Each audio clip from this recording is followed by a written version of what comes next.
সুপ্রিয় শিক্ষার্থীবৃন্দ, তোমরা সবাই কেমন আছো? আশা করি বেশ ভালো আছো। প্রতিদিনের ন্যায় আজকেও আমি তোমাদের সামনে হাজির হয়েছি এক নতুন স্ট্রাকচার নিয়ে, যেটা ফলো করে তোমরা একটি নয়, দুটি নয়, লক্ষ লক্ষ বাক্য গঠন করে নিজেকে উপস্থাপন করতে পারবে। তো তোমরা আশা করি আমার পুরো ভিডিওগুলো তোমরা দেখো এবং নিজে চর্চা করো। তো আজকে আমি শেখাবো তোমাদের একটি স্ট্রাকচার। তাহলে চলো কথা না বাড়িয়ে মূল স্ট্রাকচারে ফিরে যাই। আজকে করাবো ক্যান এর ব্যবহার। তোমরা সবাই কম বেশি জানো হয়তো বিষয়টি। ক্যান অর্থ পারা। এই পারাটা কেমন পারা হবে? এই পারাটা তারা অ্যাবিলিটি বোঝাবে। অ্যাবিলিটি আবার কি? সক্ষমতা। সুপ্রিয় শিক্ষার্থীবৃন্দ, অ্যাবিলিটি মানে সক্ষমতা। অ্যাবিলিটি কাজ করার যোগ্যতা বা সক্ষমতা ক্যান দ্বারা বোঝাবে। তাহলে ক্যান কোথায় বসে? তাহলে দেখাই, চল দেখি। কেউ কোনো কাজ করতে পারে, মূল ফোকাস তোমাকে রাখতে হবে এই যে করতে পারে, ঠিক আছে? তার অ্যাবিলিটি আছে, কোনো কাজ করার তার অ্যাবিলিটি আছে, অর্থাৎ কেউ কোনো কাজ করতে পারে এমন বোঝালে নিষেধ গঠনটি দেখো।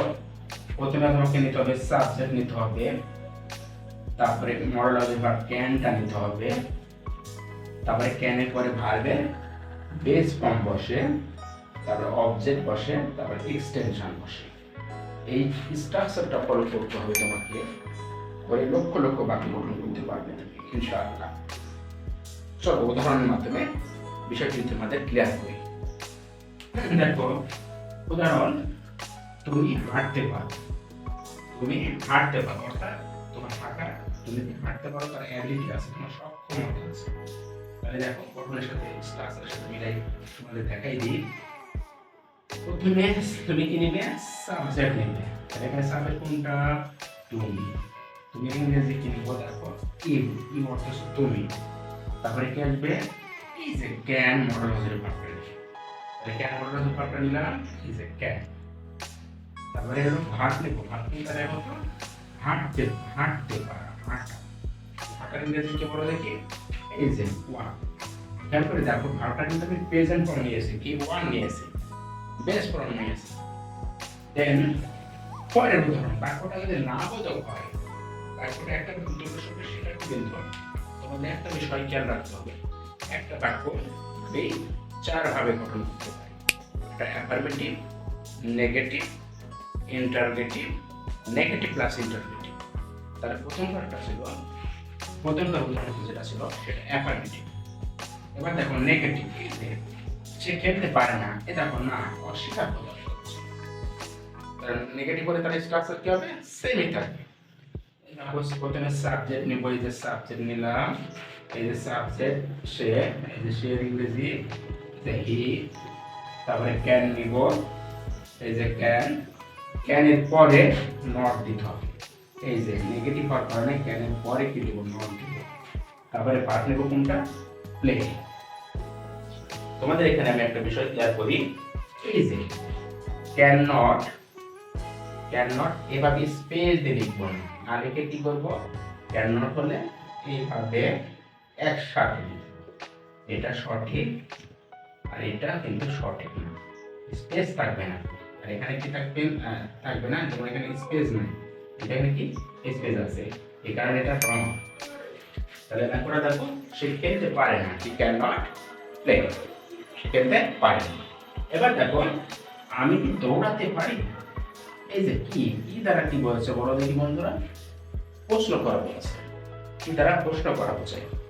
এই প্রশ্ন তোমরা যখন কনভারসেশন করতে যাবে, তোমাদের প্রশ্ন করার সক্ষমতা থাকতে হবে। যে বেশি যত প্রশ্ন করতে পারবে, সে কনভারসেশন তত চালিয়ে যেতে পারবে, আর যে প্রশ্ন করতে পারবে না, সে কনভারসেশন চালিয়ে যেতে পারবে। তাই তোমাকে এই বিষয়টি অত্যন্ত সতর্কতার সাথে লক্ষ্য করতে হবে। দেখো, আমি কি দৌড়াতে পারি? তাহলে প্রশ্ন করা হচ্ছে। প্রশ্ন করা বোঝালে প্রথমে কি দিব? প্রথমে ক্যানটা চলে আসবে, সাবজেক্টের আগে অক্সিলারি ভার্ব চলে আসে। প্রশ্নগত করে সাবজেক্টের আগে অক্সিলারি ভার্ব চলে আসে। স্ট্রাকচার কি দাঁড়াবে? প্রথমে ক্যান আসবে, তারপরে হবে সাবজেক্ট, তারপরে ভার্ব, তারপর অবজেক্ট প্লাস এক্সটেনশন। করে ফেলি ঝটপট বাক্যটি। দেখো প্রথমে নিলাম ক্যান, প্রশ্ন বাজার করে কারণে প্রথমে নিলাম ক্যান, তারপর কি নিব বাক্যের যে সাবজেক্ট আছে সেটা নিব। সাবজেক্ট কোনটা দেখো তো আমি ইংরেজি কি আই, এই যে আই।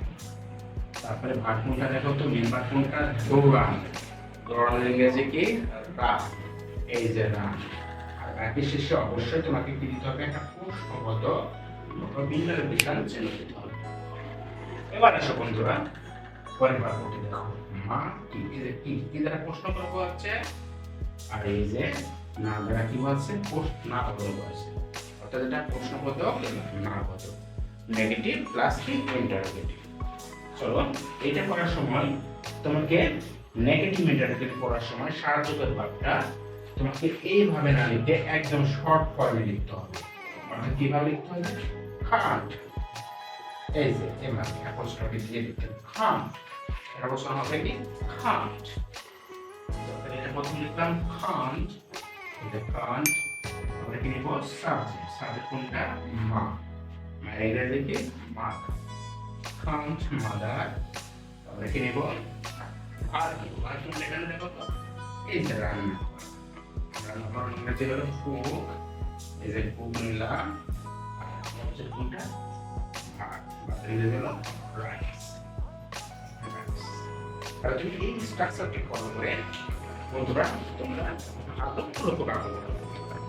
যেমন আমি বই পড়তে পারি, আই ক্যান রিড, আমি তোমাকে সাহায্য করতে পারি, আই ক্যান হেল্প, তুমি কি আমাকে সাহায্য করতে পারো, ক্যান ইউ হেল্প, তুমি কি রোহিণকে ধরতে পারবে, পারো, ক্যান ইউ ক্যাচ রোহিণ।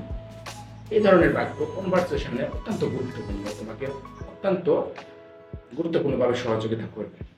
তার উপরে শিক্ষার্থী কিন্তু এই ভিডিওটি প্রথম থেকে শুরু করে শেষ পর্যন্ত অত্যন্ত মনোযোগের সাথে দেখবে।